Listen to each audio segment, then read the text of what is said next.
Hey monkeys, how you doing? Damian Keyes here. I just had a text message literally as we were about to go on air from Mark Claydon from Pitch Shifter, who says, track of the weekend to listen to, Worm Rot, live at a festival in 2012. So I'm about to play this. I have no idea what's going to happen, but...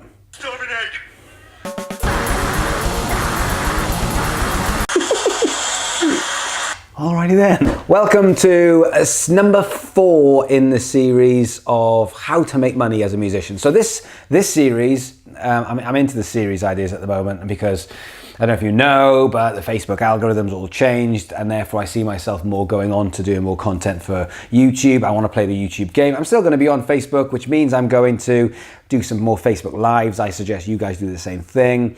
I suggest you play the Facebook game, which probably will mean less content. Probably will have to spend some money on it. It won't go as far as you want, but you have built up an audience there, so you need to look after them.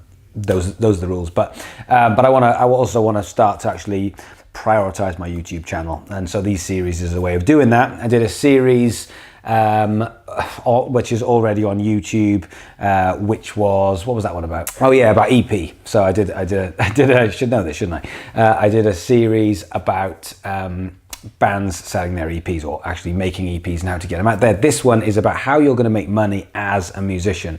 So in the last couple, we've done an overview. We also looked at teaching practices. We've looked at covers bands, but now I actually want to start delving more into bands, and I want to start looking at how you're going to make money in a band. And one of the big ways of doing this is merchandise, which is what I want to talk about today. So before I do that, come with me on a mini journey. So the question I get asked all the time is how we're going to sell music, how we're going to monetize music. And to me, it's the wrong question. It's something I talk about quite a lot.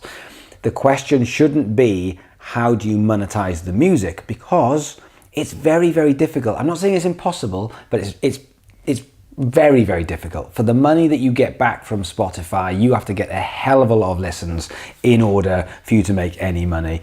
And if you are selling CDs nowadays, I don't even own a CD player. So CDs are merch, in my opinion. But if you're trying to get people to buy music off iTunes, good luck. If you're an unsigned band and you're building your own audience and you're trying to get people to buy music off iTunes and you're trying to make a living from that, very difficult. Same thing with touring. So we need to start looking at today's music industry and saying, okay, we can't really monetize the music, but what we can do is we can look around at monetizing stuff outside of that.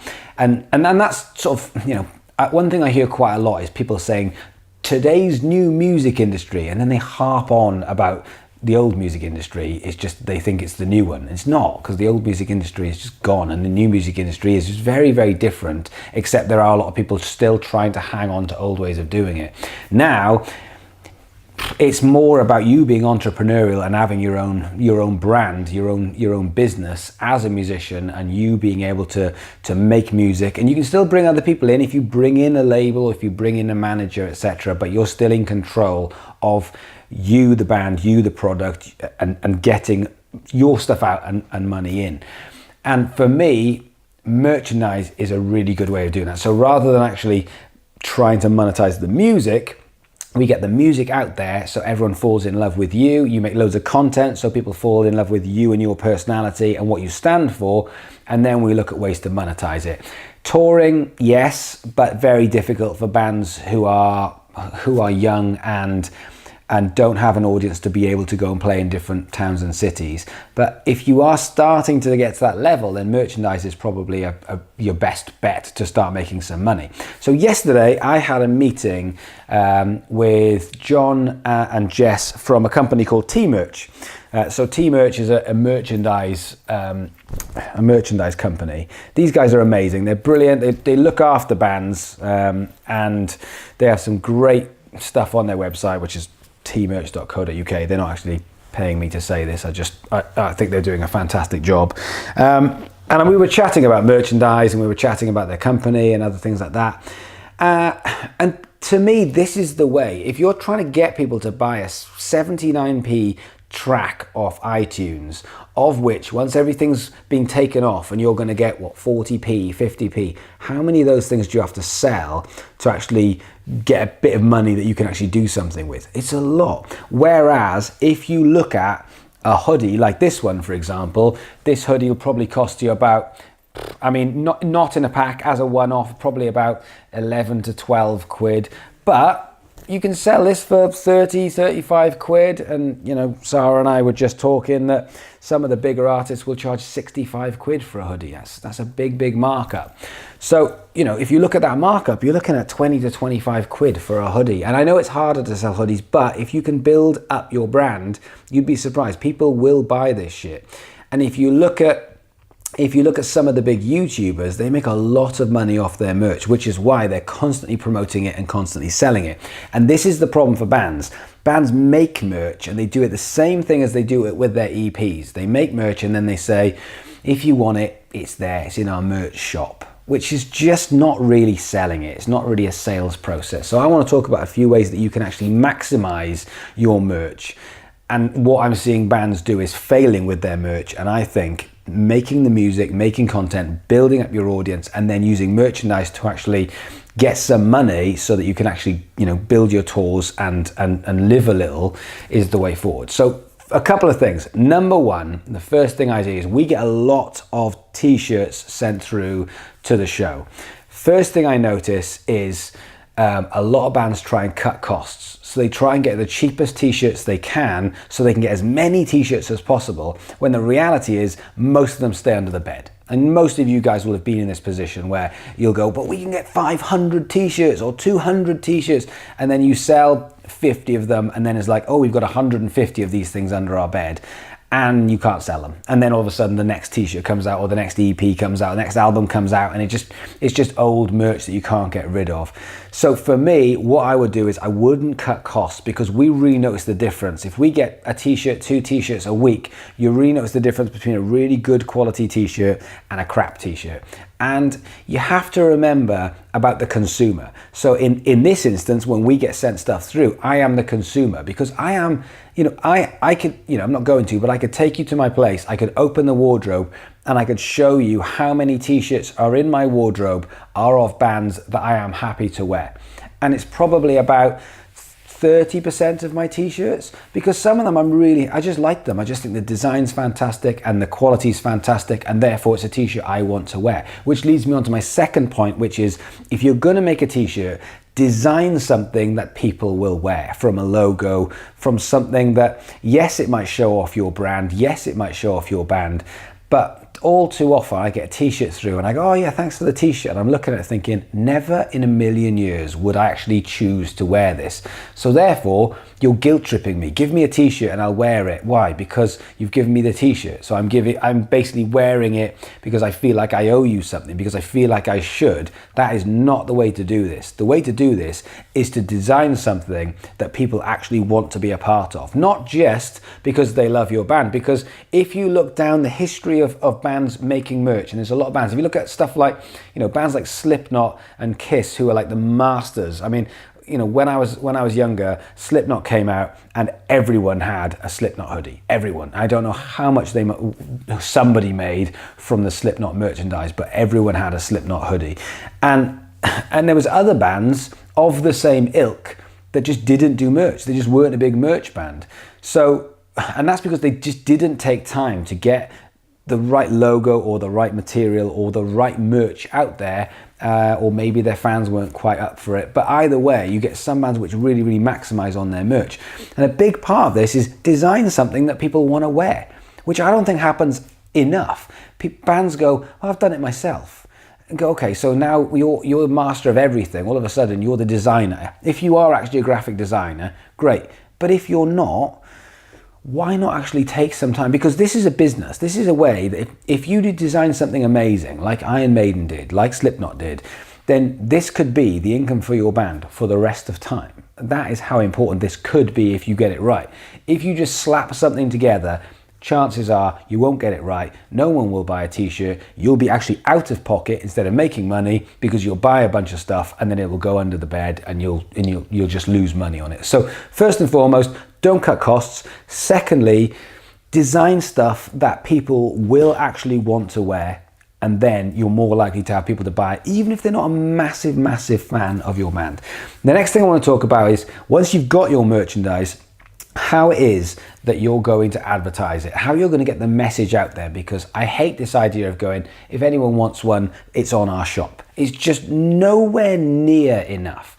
I don't see bands have merch stands on gigs. The amount of gigs that I go to, and someone will go, oh, there's merch at the back. And I'm like, wow, you've literally just gone, oh, by the way, if anyone wants our merch, then somewhere in the back of the venue, maybe. Like, you are not selling it. That is not the way to sell it. You know, you're not holding it up. I mean, we don't have to be salespeople to realize that if you want to sell something, you have to show it off in the best light. You don't have to wear it on stage, but if you're showing it and being like, look at this t-shirt, this is amazing. These t-shirts are on sale. We will be over by the merch stand as soon as we have finished this. And then when you finish playing, you go over to the merch stand, people come over, and then, you know, I know this sounds hard sell, but I promise you, I was talking to the guys from Skindred the other day, and they were saying that their singer's great at this. They stand sometimes over sort of near the merch stand when they need to, and when the people come over to say hi, and they say, can I get a picture? They'll go, yeah, have you bought any merch? Like, and people go, oh yeah, I mean, no, but I will. You know, you're selling it. You know, bands have this thing, especially with selling and money, and it's the corporate and it's dirty, and they go, I'll just make stuff and then hopefully people will come along and they'll buy it. They won't. You've got to do more than that. You've got to actually sell it. You've got to do your best to put it in the best light. So firstly, if you're a band that have merch and you don't have a merch stand, I don't even need to say any more than that. But if you have got a merch stand, make the merch stand fantastic. Put it in a place for a start when people are walking in and out of the door. Get as near to that door as possible so that when people have to walk out, they have to walk straight past the merch stand to see it, rather than in the far corner by the toilet where no one's going to see it. Actually, by the toilet might work. But put it by the side so when you're walking past it, you're going to see it. And then think about who's going to stand on the merch stand. Is it going to be someone attractive? Is it going to be a salesperson? Is it someone gobby? More importantly, is it going to be you, because you're the band, you're the feature, you're the ones that people are going to want to see, and you're the best people to sell this. When it comes to selling it digitally and online, are you actually making enough fuss about your merch? Are you actually saying, whether it's a t-shirt or a hoodie or a CD, are you selling it? Now, if you look at YouTubers, and YouTubers are a very, very good example for this. I mean, don't get me wrong, some of them are very relentless and it's a bit much, but a lot of YouTubers have their own shop. And at the end of every video, they're showing their merch and saying, by the way, this is our new merch, or this is the merch which you can buy from so-and-so, so-and-so. And what works with it is they're giving the free content first. So they're actually saying, here's something awesome. And people go, oh, it's fantastic. And at the end, they just say, by the way, if you like that, here's our merch. What bands do a lot of the time is they just say, buy our merch. Just buy this, just buy it. Buy the fucking merch. Instead of saying, let's do something awesome for you, and then you can do something awesome for us. Buy the merch. So if you're making content, how much of that content have you got at the bottom written saying, buy our merch here, and making it easy for people to just click straight on it and buy merch from a shop? Are you going on the end of your videos and saying, buy our merch? Is that the message that you're trying to get across? And I guarantee that 80 to 90% of you watching this are not doing that. You have merch and you are not selling it. You just say it's available should anyone happen to walk past and want it and see it and just go, fuck, I need that t-shirt. That's fantastic. And we're living in a time now where the music is just a part of this. And, you know, I tell you, so here's the thing. So earlier on today, a mate of mine, Chris, sent me a link to someone's done a remix of Gary Vaynerchuk. And it's just him talking over some horrible R&B hip hop mix. And I just thought that could probably hit the charts, really, with his audience if he wanted to. And then it's like, oh my God, can you imagine that? People like him, people like Logan Paul, people like Jake Paul actually can hit the charts, or can actually make an actual career out of their music because of what they've done before that. So they just go, well, I've done the hard work, I've got my audience, I can do whatever I want. Oh, I'll be a rapper or I'll be a singer. And for us musicians, we look at it and we just go, ugh, it's horrible. And is Logan Paul a good rapper or a good singer and a good songwriter? No, he's an absolute twat. But at the same, well, that's demonetized the video. But he is an absolute twat. But at the same point, it doesn't matter, because what he's doing, he's built the audience, people love him, people believe in him. He says, I'm going to be a singer-songwriter. Off it goes. There was this thing where one time Bryan Adams went on tour and he went, I think I'll just play bass myself. The moment he walked on stage the first time with a bass in his hand and he played to 80,000 people as the bass player for Bryan Adams, he had a better CV than almost every other bass player in the entire world. Was he a better bass player? No. He's a guitarist. He plays bass like a guitarist. But it didn't matter. He walked on stage, he played to a stadium with 80,000 people, and his CV will always say he played bass for Bryan Adams. Yes, granted, he is Bryan Adams, but there's not many people in the world who can say they've done shit like that. Does it matter that he's not technically amazing? No, it doesn't. So, and it's the same thing with the music industry. So it is about building this brand and then utilize it to sell. And that's what YouTubers do. They build this brand and then they say, how are we going to monetize it? And one of the big ways to monetize it is their merch. And they're constantly bringing out new merch, which is not what bands do. What bands tend to do is they tend to go, this is our t-shirt, this is our merch. You look at YouTubers, they'll be bringing out a new t-shirt every week because it's easy now. It's very different to what it used to be in the 90s, where you had to design it and you had to go and actually get 1,000 t-shirts. Nowadays, the prices are different. So you can design something, get it out there. We only got 50. Who wants them? 50 people come along and say, yeah, we want them. Brilliant. They're all gone. Next week or the next month, we've got another 50. These ones are totally different. Once they're gone, they're gone. And all of a sudden, you're creating that sort of that sell out or selling out supply and demand, and you're more likely to sell it. This is the ways that bands can actually monetize what they do if they can get the audience right, and they can build the audience via the music. Therefore, they can start to monetize via the merch. So then the last part then is targets. I talk about targets a lot. I don't think bands set many targets. I talk to a lot of bands and I say, right, you've got an EP coming out. What's the target? How many do you want to sell? Blank faces. Same thing with your merch. Why can't you do that? Why can't you just say, we're going to bring this t-shirt out, we're going to make 200, or we're going to have 200 made and sent to us, and we're going to sell them on tours with that 200 t-shirts or whatever the merch is. Why can't you say, we are not stopping until we have sold these 200 t-shirts? Bands don't do that. They just go, no, we'll just get them, and then they lose money. And merch should be a way to fund what you do. Merch should be a way of making money as opposed to losing money. So this video is about that. This video is about merchandise, and it's about how you can make money. And the first rule is take your merchandise very seriously, because this is really important. You can make 25 quid off a hoodie like this. One hoodie. You buy it for 11 quid, you sell it for 35 quid. That is a very, very good markup. And I promise you, this is good quality as well. I would, from a quality material, I would want to wear it. It's going to be nice and warm. The zip is nice. It's not going to be one thing that's going to break. So if you get the design right, then people will want to buy this stuff. So if you can have a think about that, because we're doing it as a musician, making money as a musician with the likes of teaching, and I've got a bunch of other ideas for making money. But in this particular video, I think merchandise is a way that if you get it right, you could fund your entire band for a year.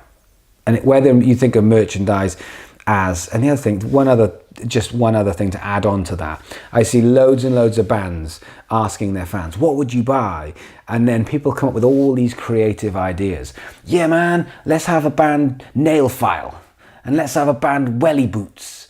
And I always just think, don't do that. Don't just create merch for the hell of it.